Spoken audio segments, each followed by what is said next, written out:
Hi everyone. So in this video, I really want to talk to you about marketing your competition website and also the pitfalls that I usually see from people starting off with this style of business, just so you don't have to make the same mistakes as they do. Anyway, so I wrote a blog about this. So it means that after this video, or even before you see this video, you can have a look through and read all the bullet points that I went through in this video, just to explain everything I've basically learned over the last couple of years. Everything from social media marketing, how much to kind of price your profit margin at, how to get new customers, and how to keep your customers happy. Because ultimately, keeping your customers happy and keeping your customers coming back is how you make a profit in this business. So returning customers are your, like, this should be the forefront of your mind, is how to get customers you've already converted and probably spent a lot of money getting to your website in the first place to come back again and again. So stay tuned. Hopefully this will be worthwhile for you. I'll try and keep it short and hopefully pass all the knowledge that I've gained on to you guys. So you may find that the hardest part of any kind of business is getting started.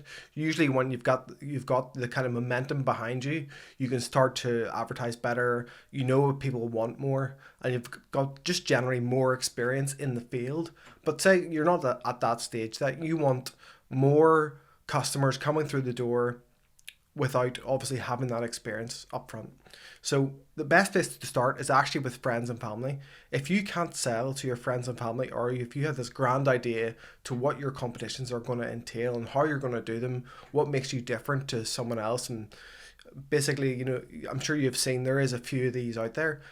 What makes yours different? And if you can't sell that to your friends and family, how do you expect a stranger to buy from you? So don't be scared. Don't be like hide behind and just think, oh, I'll just go to strangers because what if my friends and family don't like it? Well, if your friends and family don't like it, it's probably best that they're going to tell you before strangers going to tell you this kind of stuff. So here's a couple of first things to do. Like I just said, friends and family. But next is really putting yourself out there. You're going to be the face of this business, just like I'm the face of this YouTube channel. You should put your face to your company name to really instill trust, so people that do try your company or do try what you're trying to put down as your competition website, you should really have your face basically marketing and selling the products on video and pictures and Instagram, all the rest of it. Your face should be alongside. They should be buying into you as a trustworthy source. Next is to make basically an enticing competition for your website. Make it slightly different. What's going to differentiate between you and someone else, and that is one of the biggest factors to getting new customers through the door. So say no one's heard of you in the past, they're going to look directly at what you're offering, and is that better than maybe someone they've used in the past and they already have a relationship with. So just make sure that's, say that's down to your competition being a rare product that's hard to get a hold of. Maybe that's the odds on your competition being a lot better than the person they're used to using, and really promoting that you have the best odds. If you don't tell anybody any of this, they're probably not going to know themselves. You really have to bring someone to water to make them drink. They won't find any of this out for themselves. A small percentage might, but the grand scheme of the audience you're after are people that just want to be taught exactly what you're giving them and don't have to look deep into it. So once you've found your core customer base, returning customers are the lifeblood and basically the core to your business. If you can't get customers that you've already converting again and again every time, maybe multiple times a month, that is the easiest way to sell your tickets. Say you have 1,000 tickets for sale, you really want to aim for maybe 60 to 70% of those people to be returning customers. So every time you get another 30% of new customers in for that competition, and that makes the next competition and the next competition after that a lot easier. So really focusing on returning customers, and mostly down to email marketing, which I'll touch on a wee bit further along in this video. So once you're starting out, you really want to focus on getting obviously new customers in, and the easiest way to do that is to have an enticing proposition. Now, you do not want to focus on making the biggest profit you can within the first couple of months of having your competition website. You want to focus on getting as many people through the door as you can, getting email addresses, phone numbers, whatever it is, so you can remarket to those people that have already had an experience going through the whole process from buying a ticket to watching your draw, so people know exactly what to expect. That means that down the line, it might even be 6 months from now, they can really know exactly how you operate. They really know that the odds in your competitions and the competitions that you run, they're fun, they're new, they're rare, they've got great odds, whatever it is, whatever your competition website really pushes, then they'll know to come back time and time again with all your remarketing efforts, from text messages to email to social media. So keeping customers, once you've got a good customer base, how do you keep customers?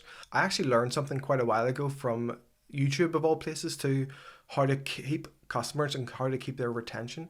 So it really boils down to making sure you have a schedule. So say every Wednesday, every Sunday, whatever it is, if you have a schedule that you're always going to have a draw on that date, that means customers will know. They don't have to check your social media to see if there's a draw on tonight. They'll know, oh, it's Wednesday, so-and-so has a competition on tonight. I'll know to check their Instagram or check their website to see what competition it is.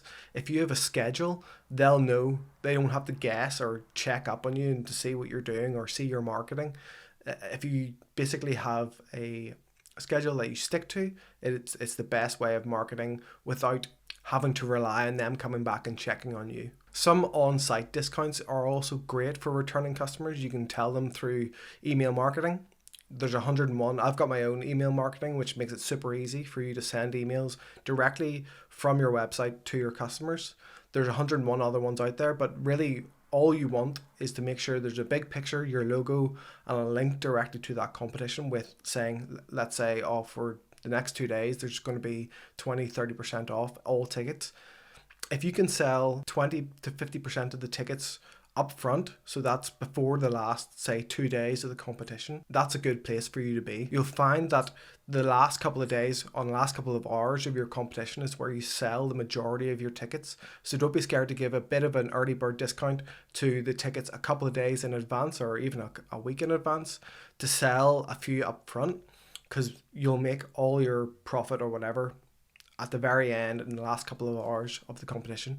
You don't want to have your tickets discounted in the last couple of hours, because that's when people have the most FOMO, or fear of missing out. Right before the draw takes place, they're happy to pay the full amount. It's the people that are patient and able to get those discounts a couple of days in advance. So bringing on to quite a controversial topic in this kind of space, which is maximizing profit. I've seen a lot of people fail, and it is mostly down to them trying to maximize their profit on day one.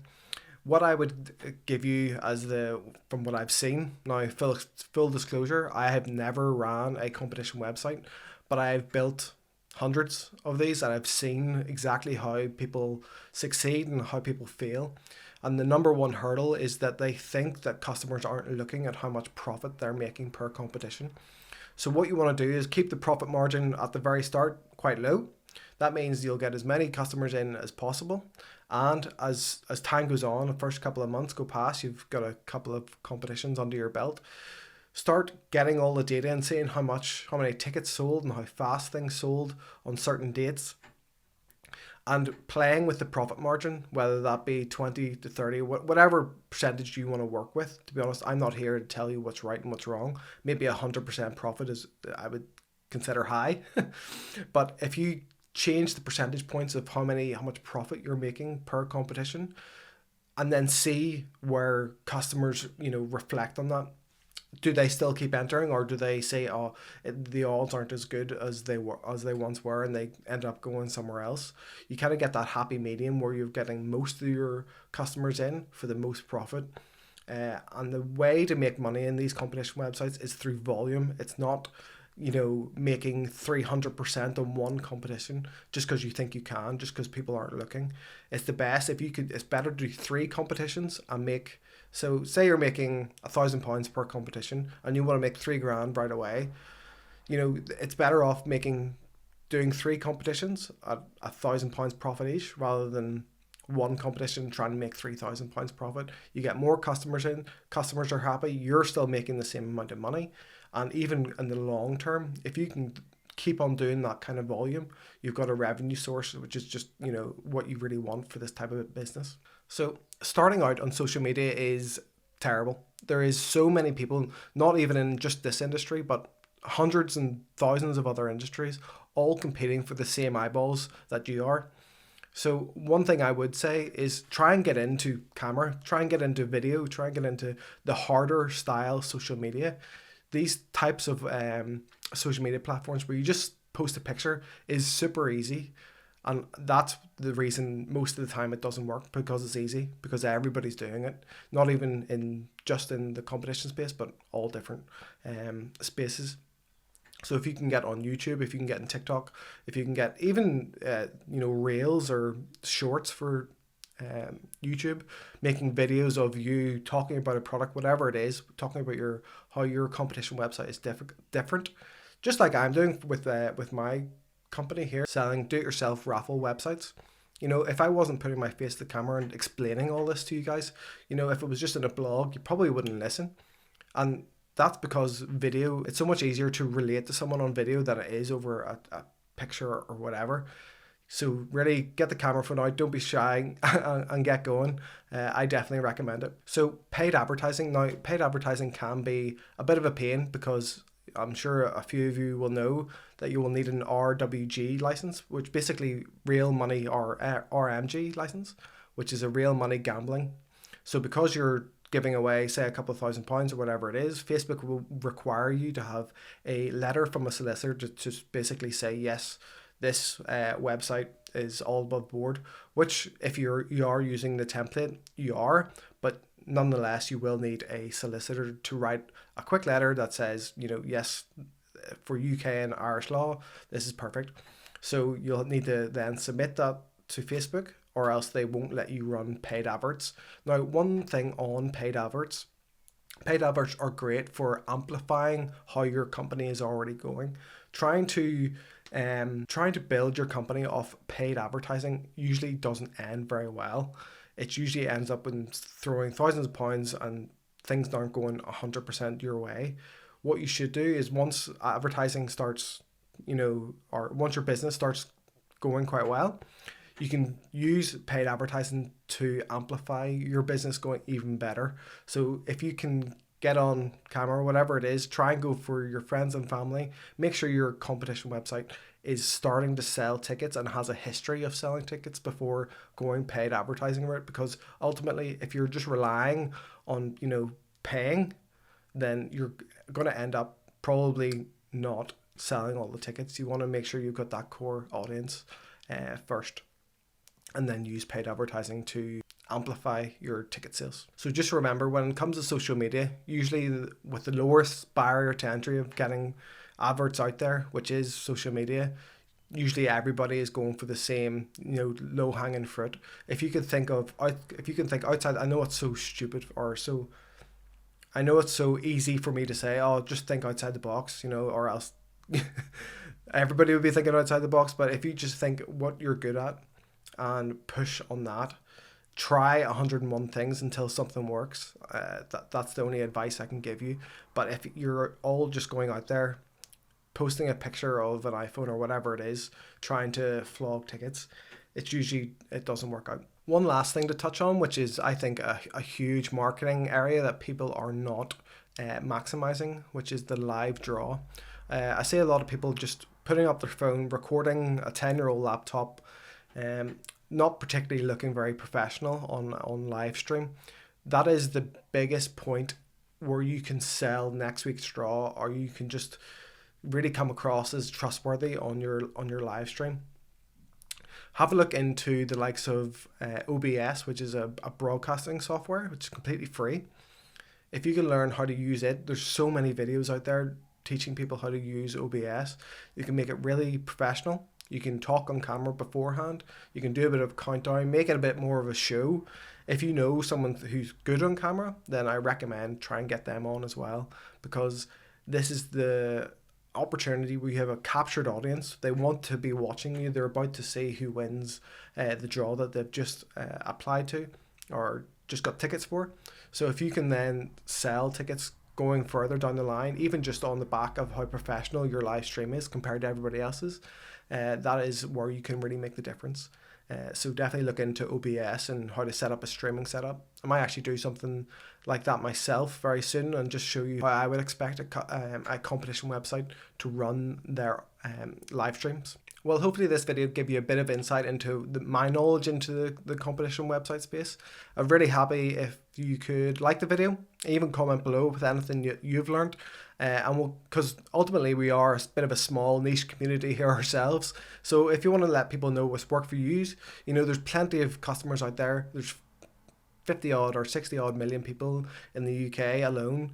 There's enough for everybody. So if you want to let people know what's worked for you, you might find something in the comments that to help you get your business ahead as well. All right. Until the next video anyway, talk to you soon. Cheers. Bye.